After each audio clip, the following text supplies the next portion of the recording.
Hi, this is Lee, this is Politics Girl, and this is the problem with immigration. Okay, so this weekend has been full of stories about authorities detaining and deporting hundreds of undocumented immigrants. Okay, and the things I'm hearing are this, like, well, that's what you get when you break the law, or keyword, illegal, or they're criminals, get them out, or the always popular, I would have no problem with it if they just came here legally. And what I want to say is this, I think that itself is the problem. Look, I'm all about border enforcement, and laws are great, and doing things legally, that's how I roll. But that being said, when it comes to immigration, it's a lot more complicated than you might think, especially if you were born here and you've never tried to get in. So, as an immigrant myself, I just want to break it down for you. Now, I was born in Toronto, where I finished university and graduate school before I was accepted to a conservatory program in New York. I came here on a student visa where I couldn't legally work, so my parents had to support me. When school was over, I wanted to stay in America. But to do that, I had to qualify for a work visa. Now, permanent resident work visa options in America are as follows. 1. Be directly related to a U.S. citizen or green card holder. Nope. 2, secure employment with a U.S. company that will sponsor you and pay the fees and prove that you are a far more qualified applicant than any American. Not me. Okay, 3, be a justified or vetted refugee. No. 4, win the visa lottery, which, by the way, is only open to people who are coming from a country that doesn't have a lot of immigration into the U.S. So, like, not Canada or Mexico. There are EB green cards for people with advanced degrees and skills with a full-time job in the U.S. or people who are entrepreneurs investing in new U.S. companies. But at the time, I was not a genius heart surgeon or a scientific researcher or a computer programmer, and believe it or not, I did not start Google. So, I visas are for temporary work in the international press. L's are for international companies sponsoring senior employees. O's are for foreign workers with extraordinary talents. This one's often referred to as the rock star visa or the Playboy bunny visa.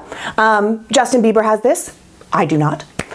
P's are for internationally recognized athletes and entertainers who will come here, do their thing, and then leave. Q's, exchange students. R's, religious people working in nonprofits. And finally, there are H visas for foreign workers in specialty occupations with sponsoring employees. Hello? Okay, so I ended up with an H-1B visa. And when all was said and done, I had to find a sponsoring agency, justify my specialness, and pay about $10,000 while jumping through a bunch of hoops. But I could stay and work for 6 whole years. Are you picking up what I'm throwing down? I was a white, Christian, educated English speaker with 6 years of postgraduate education and a family willing to pay my rent and bills, and I still struggled to find a way to come into this country legally. How is someone from, say, south of the border, without my privileges, who's simply trying to improve their family's lot in life, supposed to do it? Where's the service industry visa, the permanent resident farmer visa, the domestic worker visa, the we will work for less money than Americans because it's still better than we could do in our own country visa? Look, I understand that people want people to come here legally. I'm just asking how? How do you do that if you can't even qualify to start the process? Why would our legislators choose to rip apart families and then blame immigrants rather than penalize companies that hire undocumented workers that encourage them to come here in the first place? And 11 million people? That's a lot of people to take out of an economy. I mean, even if we could find enough American workers who were willing to do seasonal farm work or work behind the scenes in a restaurant or build buildings without a union behind them, we'd still have to pay them minimum wage, which would drive all the prices up. So how do you feel about $17 strawberries or paying $300 a month for your gardener? Certain states in America will literally grind to a halt. So we need to start thinking this through.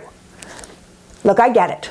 I lost a lot of my friends back to Canada and Europe and Asia because they would take jobs from Americans.